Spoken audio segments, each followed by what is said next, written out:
Good morning, good morning, good morning. All right, look, so it's critical to understand these things. You are I know you're just a smaller business, you only have two locations, right? But the beautiful thing about that is you are so capable of outmaneuvering the big corporations, right? So I've spent enough time in corporate America in large dealership organizations to know, where they are good and where they are bad. All right. So if you think about it, you go, okay, um, what game am I playing? Okay.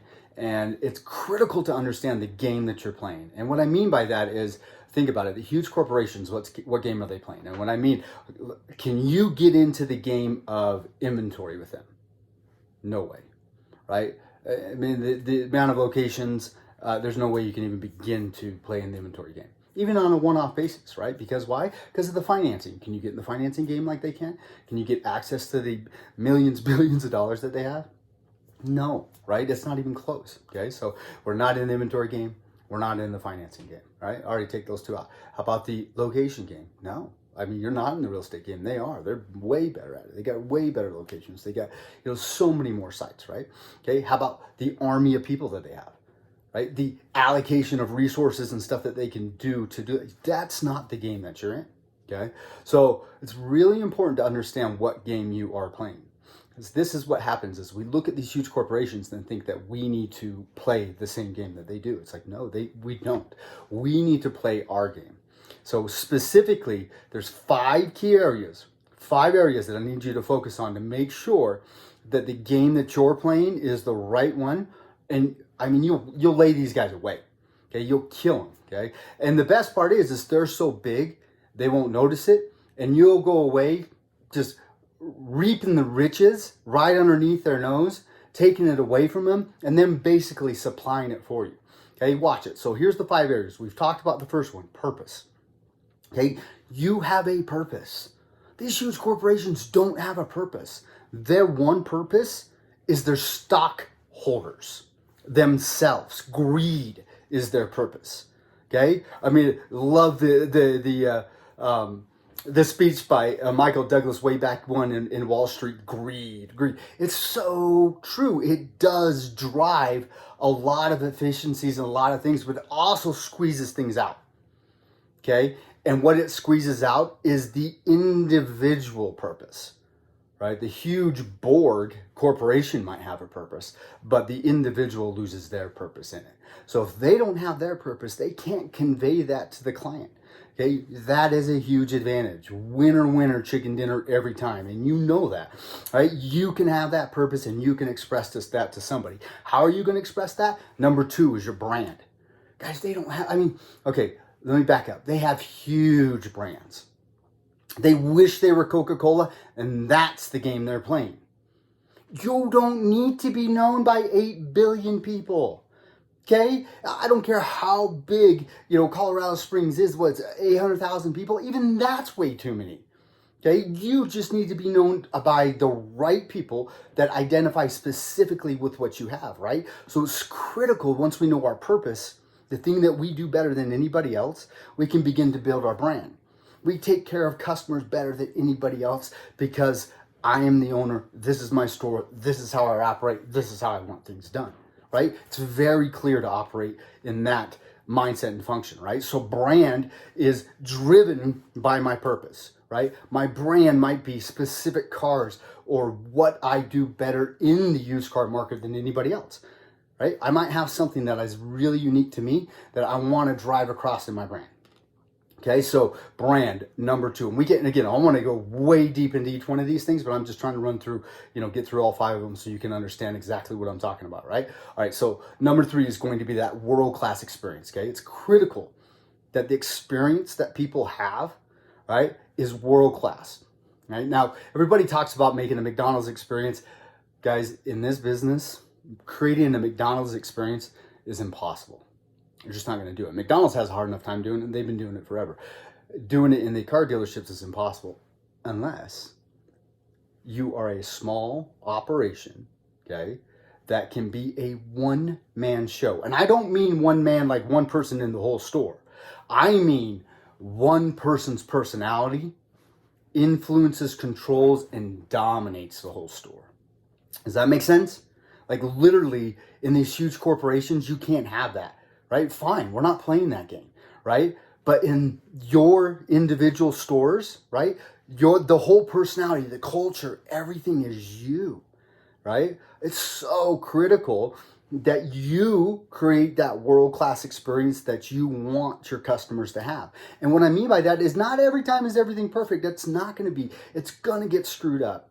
And congratulations, great. Now here's an opportunity for us to fix it and make a customer for life. I'm okay making customers for life. I'm okay with problems that turn into great opportunities because that's what they are. I'm okay with getting the right training with upset guests in order for my people to handle it in such a way that they're just boss, man. They just handle shit like nobody's seen before, okay? They're just legit. And customers like, wow, well, I didn't expect that. Exactly. In this horrible world right now where customer service has just gone out the window, right? And it's almost like people in customer service are entitled because they like call everybody a Karen. I know there's Karens out there, but not everybody's a Karen. Some people just want to be taken care of. Some people just don't want to be, harassed and have a hard time. Some people just don't want to wait for something simple. And if they do and they're expressing it, understand them. Hear them, listen to them, have the training, have the techniques, have the tools that you need necessary to be able to be different than these corporations. So you'll lay in the waste. They can't come anywhere near the experience that you can provide, right? You've got to realize that already, again, purpose, brand, the world-class experience, three things that just will lay to waste the corporation. They can't even come close to meeting you in competition when it comes to these three things, okay? Here's number 4, used cars. Now I said inventory, but look, used cars isn't inventory. Used cars are individual investments. They're like buying stocks, okay? And unfortunately, or fortunately for you in the huge corporations, they just look at it as one, if I've got a $3 million inventory, I got $3 million. Guys, they might have $1.5 million that's unsellable. That's crap, okay? Just so they can have inventory.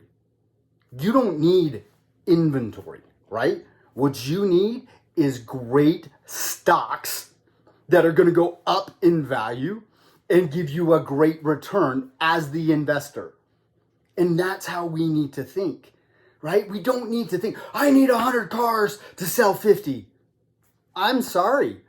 If you're going to sell 50 cars on one day, then you need 50 cars on your lot.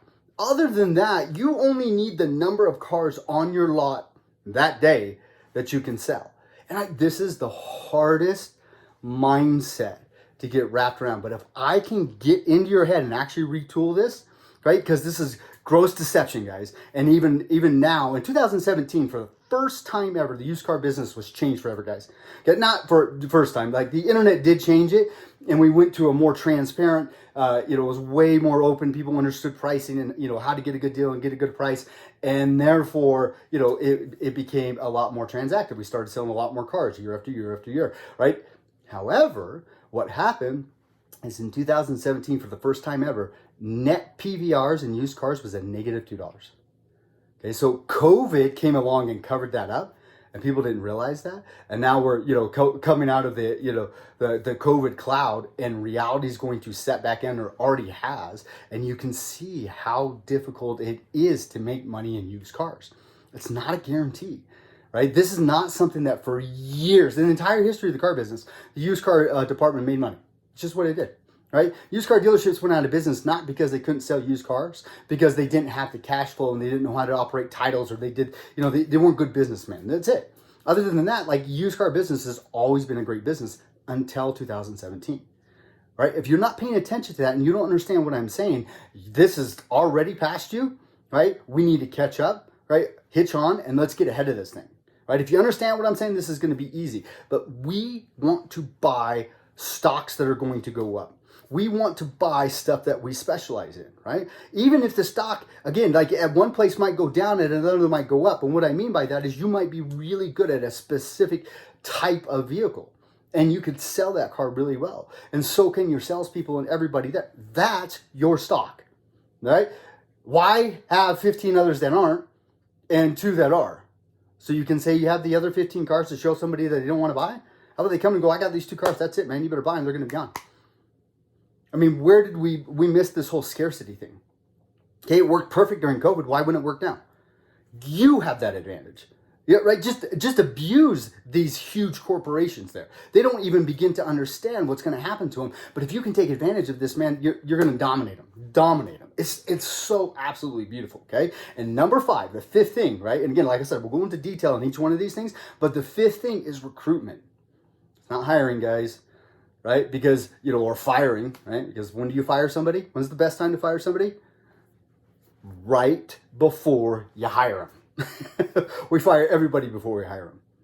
We don't fire anybody. They quit on us. And why did they quit on us? Because we didn't do a good job hiring them. Why didn't we do a good job hiring them? Because we don't recruit. Hello, are you Nick Saban? Are you Coach Prime? Are you Bill Belichick? Guys, you have to recruit people, right? You literally have to get them to want to come to work for you. Right? You have to go out and find people that you know are PSD, poor, smart, and determined.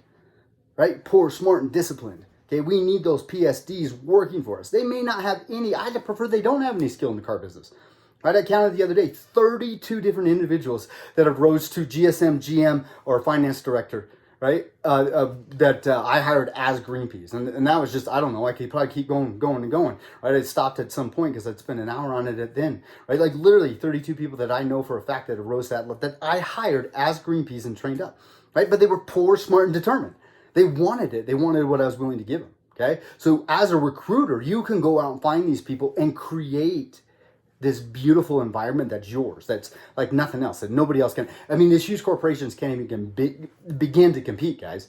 Their HRs, that's what runs their companies, okay? Not the heart and the soul and the things that actually matter, not the passion, the caring and the love from the owner, okay? That does not run these companies, man. The HR department. And last time I checked, HR does not produce anything. They don't sell a car. They don't service a vehicle.